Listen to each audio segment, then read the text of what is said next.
ვახო, მოდი იმ თამაშებიდან, რომლებიც გვითამაშია YouTube არხზე, შევაფასოთ თითოეული მათგანი 0-დან 10-მდე. 10 იყოს საუკეთესო. King of Tokyo.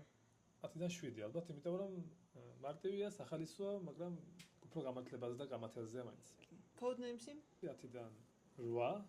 იმიტომ რომ ყველა შეუძლია თამაში, მარტივია, სახალისოა და მრავალფეროვანია, იმიტომ რომ შეგიძლია შენ დაამატო სიტყვები.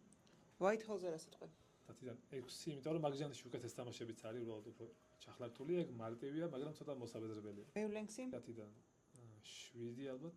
ჩემთვის 9. ახლა შენ ხო მარიამ საყვარელი თამაშია. მე ძალიან მიყვარს სახალისოა ძალიან. გავს ძალიან Codenames რაღაცით და მე უფრო ცოტა რთული თამაშები მიყვარს, მაგრამ კაიგია. 10-დან 7 კარგია.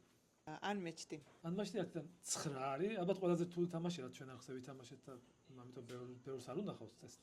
თუმცა თავის ჟანრში ერთ-ერთი საუკეთესოა, საინტერესოა, ტურნირები ტარდება მაგ თამაში, მრავალფეროვანია, მოკლედ ყველაფერი აქვს, ძალიან კაი თამაში.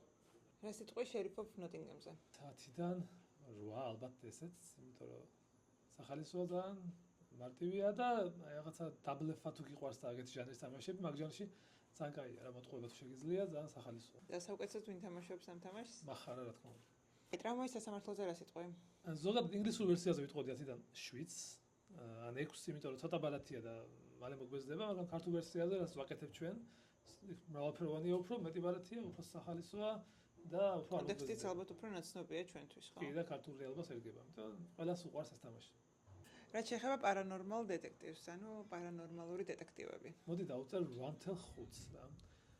დეტექტიური ჟანრის თამაშებში ერთ-ერთი საუკეთესოა, ძალიან მრავალფეროვანია, თან შეგიძლია მოიგონოს შენი ისტორიები.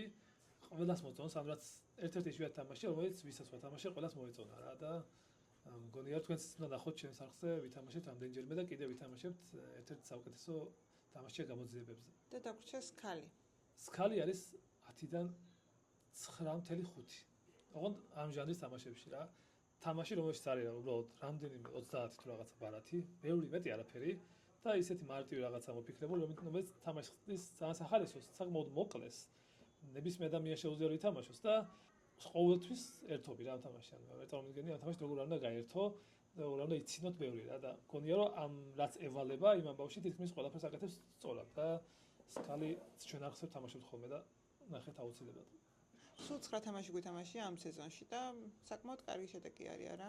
გავაცანით ამდენი თამაში ადამიანს. კი, და თან ბევრად მეტი თამაში კიდე ბევრი ერთი მაგდენი და კიდე მეტი წინ გელოდებათ, ამიტომ გამოგვიწერეთ და გამოვყვებით.